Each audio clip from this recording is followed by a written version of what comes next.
Hey there, landscape pros. I don't know about you, but I am knee deep in commercial sales season right now. So let me ask, do your proposals ever feel flat, like they just blend in with everyone else's? Yeah, I get it. Trying to stand out during commercial sales season can be tough. So I want to show you a secret weapon we've been using. If there's a big opportunity we really want to win, what we'll do is we'll conduct a prospective site inspection, go out to the site, snap a bunch of pics, catalog them in issue ID, and then bam, you get this sweet map. I want to show you this.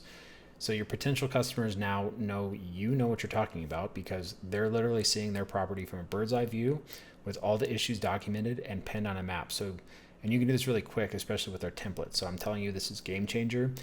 Check out this video link I posted in the comment below. It's an actual 6-minute presentation from our co-founder Brandon. He just made it in Loom. It took him about 20 to 30 minutes in total from start to finish, and it's totally worth it. He won this maintenance contract. So check it out, and we'll see you next time.